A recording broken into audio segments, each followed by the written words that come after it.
अस्सलाम वालेकुम प्यारे दोस्तों, मेरा नाम है अवैस करीम और आप देख रहे हैं स्टोरी क्यूज़। हज़रत अब्दुल्ला बिन मसूद रज़ियल्लाहु ताला अन्हा से रिवायत है कि नबी करीम सल्लल्लाहु अलैहि वसल्लम ने फरमाया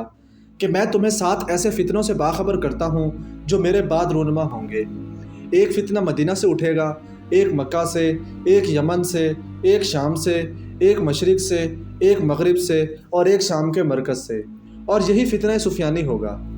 नाज़रीन, हदीस मुबारक से हमें पता चलता है कि क़यामत से कबल फितनों का दौर होगा, जहाँ पर हर जगह इस्लामी ममालिक मुख्तलिफ ग्रोहों और फ़िरक़ों के अंदर बढ़ चुके होंगे। कुरान और इस्लामी तालीमात को पसे पुश्त डाल दिया जाएगा और इसी दौर के अंदर मक्का में एक बहुत बड़ा फितना जन्म लेगा। जैसा कि हज़रत अब्दुल्ला बिन उमर से रिवायत है कि लोग इकट्ठे होकर एक रोज़ हज कर रहे होंगे। वो एक ही इमाम के साथ मैदान अरफात में जमा होंगे, लेकिन जब मिना में पहुँचेंगे तो अचानक इन पर दीवानगी जैसी कैफियत तारी हो जाएगी, क्योंकि इनका किसी बात को लेकर ऐसा इख्तलाफ होगा कि सब के सब कबाइल एक दूसरे से नाराज़ होकर आपस में लड़ पड़ेंगे, यहाँ तक कि कत्ल व गारत शुरू हो जाएगी। लेकिन इसी दौरान सुलह के लिए इसी बात पर आमादा भी हो जाएंगे कि इनके अंदर मौजूद सबसे बेहतरीन और मोतबर आदमी इनके दरमियान फैसला करे कि कौन हक पर है। लिहाजा सब लोग मिलकर एक ऐसे शख्स के पास जाएंगे जो काबे को अपने चेहरे से लगाकर रो रहा होगा और इसे कहेंगे कि आप आगे बढ़ें, हम आपकी बैत करते हैं, यानी कि आपको अपना सरदार बनाते हैं। ये सख्त जवाब देगा कि तुम लोगों ने इतना खून बहाया, अपने वादे को तोड़ा और तुम लोग अब जाकर मेरी बैत करते हो। बहरहाल ना चाहते हुए भी लोगों के दरमियान फ़िरका वारियत और खून खराबे को रोकने के लिए अमन की खातिर इन लोगों की बैत कबूल कर लेंगे। ये इमाम मेहदी अलैहिस्सलाम होंगे जो उम्मत के अंदर फितनों के वक्त ज़ाहिर होंगे और इन्हें इकट्ठा करके मैदान जंग में कुफर के ख़िलाफ़ आखिरी जंग के अंदर इनके सिपा सलार होंगे। इमाम मेहदी अलैहिस्सलाम के लिए खरासान यानी कि आज के दौर के अंदर जिसमें अफ़गानिस्तान, ईरान और पाकिस्तान में बलोचिस्तान का इलाका भी शामिल है, यहाँ से काले झंडे वाली फ़ौज इमाम मेहदी अलैहिस्सलाम की फ़ौज का हिस्सा बनेगी। ये काले झंडे वाली जमात एक ऐसे जालिम और सरकश बादशाह से लड़ने जा रही होगी जो एक के बाद एक मुसलमान मुल्कों पर कब्ज़ा करके वहाँ पर इसने लूट मार और कत्ल गारत का बाजार गर्म कर रखा होगा। इन्हें रास्ते में ये खुशखबरी मिलेगी कि इमाम मेहदी अलैहिस्सलाम का ज़हूर हो चुका है।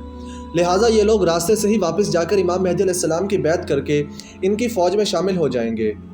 जो कि नबी अकरम सल्लल्लाहु अलैहि वसल्लम की बेटी हज़रत फ़ातिमा रज़ियल्लाहु ताला अन्हा की नस्ल से होंगे। इनका नाम भी मोहम्मद होगा। ये अरबी नस्ल से होंगे। इनके चेहरे पर एक तिल होगा और ये ज़मीन को ऐसे अदल व इंसाफ से भर देंगे जैसे ये पहले जुल्म सितम से भर चुकी थी। ये शहरों के शहर एक के बाद एक फ़तह करते जाएंगे। आप ही बैतुल मुक़द्दस को फ़तह करेंगे, जिसके बाद दज्जाल दुनिया के अंदर ज़ाहिर होगा और इसके बाद इसके ख़ात्मे के लिए हज़रत ईसा अलैहिस्सलाम। क्योंकि जब भी जुल्म हद से ज़्यादा बढ़ता है तो अल्लाह ताला एक मसीहा को दुनिया के अंदर ज़रूर नाजिल करते हैं। और इसी दौरान मक्का के अंदर जब इमाम मेहदी अलैहिस्सलाम मुसलमानों की खिलाफत संभाल लेंगे तो इस वक्त मुल्क शाम में मौजूद एक बादशाह इनके मुकाबले के लिए मदीना पर हमला करने के लिए अपना लश्कर भेजेगा, मगर अल्लाह ताला के गैज़ व गज़ब का शिकार होकर रास्ते में ही ज़मीन फट कर इस पूरे लश्कर को ज़मीन के अंदर धंसा देगी, यानी कि ये लश्कर अल्लाह ताला के गैज़ व गज़ब का शिकार होगा, क्योंकि इमाम मेहदी अलैहिस्सलाम को अल्लाह ताला की गैबी मदद हासिल होगी। इस दौर के अंदर मुसलमानों के लिए सबसे बड़ा इम्तिहान ये होगा कि अगर वो इस सफाक बादशाह सुफियानी की बैत नहीं करते, इसका हुक्म नहीं मानते, तो वो इन्हें कत्ल करवा देगा, और अगर वो इमाम मेहदी अलैहिस्सलाम का साथ देंगे तब भी सुफियानी के गैज़ व गज़ब का शिकार होंगे, और अगर इमाम मेहदी अलैहिस्सलाम का साथ नहीं देंगे तो काफिर हो जाएंगे। नाजरीन, इस जालिम बादशाह का जिक्र जिसका नाम सुफियानी होगा, इसका शान से खरूज होगा, जो कि मुतअद्दिद रिवायात में बयान होने वाली निशानियों में से एक है। ये अबू सुफियान की नस्ल से होगा, जो कि ज़हूर से कुछ मुद्दत पहले सरज़मीन शाम से खरूज करेगा। वो इंतहाई जालिम और जाबिर होगा, कत्ल व गारत में किसी की परवाह नहीं करेगा, लाखों लोगों को मारता चला जाएगा और कई मुस्लिम मुल्कों को इस जुल्म की वजह से फ़तह कर लेगा, जिसे बाद में इमाम मेहदी अलैहिस्सलाम दोबारा फ़तह कर लेंगे। ये आलमों को भी कत्ल करवाएगा, अपने सामने बोलने वालों को भी, हत्ता कि हामला औरतों के पेट फाड़ देगा ताकि कोई भी लड़का बड़ा होकर इसके मुकाबले में ना आ सके। ये लोगों को सज़ा के तौर पर मारने के लिए इन्हें उबलते हुए तेल में डालकर इनको तलवा देगा। ये अपने मुखालिफ से इंतहाई बुरा सलूक करेगा और इसका चेहरा इंतहाई डरावना और वहशतनाक होगा। इसके चेहरे पर चीचक के दाने होंगे या सफ़ेद पुतलियाँ, जो कि देखने वालों को काना लगता होगा। हज़रत इमाम सादिक अलैहिस्सलाम इसके बारे में फ़रमाते हैं कि अगर तुम सुफियानी को देखो तो गोया तुमने इस वक्त के सबसे पलीद इंसान को देख लिया। सुफियानी का खरूज रजब के महीने से शुरू होगा اور وہ شام اور اس کے قریب کے علاقوں پر قبضہ کرنے کے بعد عراق پر حملہ کرے گا اور وہاں وسیع پیمانے پر قتل و غارت کرے گا، جبکہ بعض روایات کے مطابق اس کے خروج اور قتل ہونے کا وقت 15 مہینے بتایا گیا ہے۔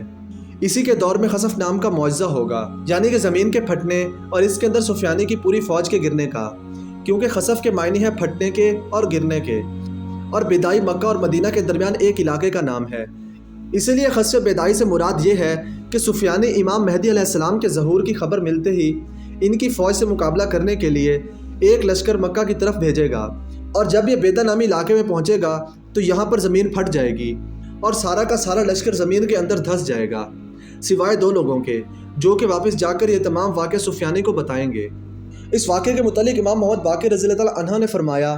کہ سفیانی کے لشکر کو جب یہ خبر ملے گی کہ امام مہدی علیہ السلام مکہ کی طرف روانہ ہو چکے ہیں، لہٰذا سفیانی اپنی فوج کو حکم دے گا کہ امام مہدی کے لشکر کا پیچھا کیا جائے، اور جب یہ لشکر سرزمین بیدا پر پہنچے گا تو ایک آسمانی آواز آئے گی، اے سرزمین بیدا، ان کو نابود کر دے۔ بیدا ان کو نابود کر دے گا، جس کے بعد یہ زمین سفیانی کے لشکر کو اپنے اندر کھینچ لے گی۔ دوستو، دجال اور سفیانی دونوں کا مقصد ایک ہی ہے، لیکن ان دونوں کے اندر فرق یہ ہے کہ دجال کی سرگرمیاں چھپی ہوئی ہوں گی اور لوگوں کو دھوکہ دے کر گمراہ کرے گا، جبکہ سفیانی کھلے عام مخالفت اور جنگ کرے گا۔ اس آخری دور کے لیے بہت ساری نشانیاں بتائی گئی ہیں، اور ان نشانیوں کی پہچان بہت سارے مثبت آثار رکھتی ہیں۔ مثال کے طور پر ایک ایسی مثبت نشانی ہے یمنی کا قیام۔ یہ یمن کی سرزمین پر ایک سردار کا قیام امام مہدی علیہ السلام کے ظہور کی ایک اور نشانی ہے، جو کہ آپ کے ظہور سے کچھ ہی دن پہلے ظاہر ہوگی۔ یہ ایک ایسا صالح اور مومن شخص ہوگا جو کہ فرقہ واریت کے دور کے اندر ان فرقہ واریت اور برائیوں کے خلاف کھڑا ہوگا اور اپنی تمام تر طاقت سے ان برائیوں اور فساد کا مقابلہ کرے گا۔ البتہ اس کے قیام اور تحریک کی تفصیل واضح نہیں ہے کہ یہ کب، کیسے اور کس طرح سے یہ سب ہوگا، جبکہ امام محمد باقر علیہ السلام اس کے قیام کے بارے میں فرماتے ہیں کہ امام مہدی علیہ السلام کے قیام سے پہلے بلند ہونے والے پرچموں کے درمیان یمنی کا پرچم تمام ہدایت پانے والے پرچموں میں سب سے بہتر ہوگا، کیونکہ یمنی تمہارے آقا امام مہدی علیہ السلام کی طرف اپنے زیر اثر تمام مسلمانوں کو دعوت دے گا۔ یعنی کہ امام مہدی علیہ السلام کے ظہور کی ایک اور نشانی، جس کے ظاہر ہونے کے بعد ان کا انتظار کرنے والے لوگوں کے دلوں کے اندر امید کے نور کے اندر اضافہ ہوگا، اور یہ دشمنوں اور گمراہ لوگوں کے لیے ایک بڑی یاد دہانی اور خطرے کی گھنٹی ہوگی کہ وہ اپنی نافرمانیوں اور برائیوں سے باز آ جائیں۔ جس طرح ماضی کے اندر مسلمان اختلاف کا شکار ہو کر الگ الگ ہو گئے، بالکل پانی میں بکھرے ہوئے تنکوں کی طرح، اور دشمن نے اس موقع کا بھرپور فائدہ اٹھایا اور مسلمانوں کو تقسیم کر کے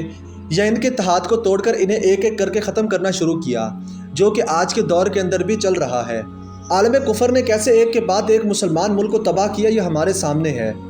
اور یہ سب اسی سفیانی کے فتنے کے دور کے اندر بھی ہوگا، جب ایک ظالم اور وحشت ناک بادشاہ مسلمانوں کے اس اختلاف کا فائدہ اٹھا کر ان پر نہ صرف قابض ہوگا بلکہ ان پر ظلم کرے گا، جو کہ مسلمانوں کے دراصل اپنے اعمال کی سزا ہوگی، کیونکہ انہوں نے دین کو چھوڑ کر دنیا داری کو اپنا لیا ہوگا۔ لیکن پھر بھی اس فتنے کے دور کے اندر ایمان والوں کی مدد کے لیے اللہ تعالیٰ امام مہدی کی صورت میں اپنی مدد اور اپنی رحمت مسلمانوں پر نازل فرمائے گا، جو کہ ان تنکوں کو جوڑ کر ایک مکمل گھونسلہ تیار کر لیں گے اور زمین کو امن و سکون سے ایک بار پھر بھر دیں گے، کیونکہ ظلم اور کفر جتنا بھی طاقتور ہو جائے، اس کا انجام ہمیشہ انتہائی بھیانک اور عبرتناک ہی ہوتا ہے۔ پیارے دوستو، یہ تھی ہماری آج کی ویڈیو۔ امید ہے کہ ہماری آج کی ویڈیو آپ کو بہت پسند آئی ہوگی۔ اگر ویڈیو پسند آئی ہے تو لائک، سبسکرائب اور زیادہ سے زیادہ شیئر کرنا نہ بھولیے گا۔ اللہ نگہبان۔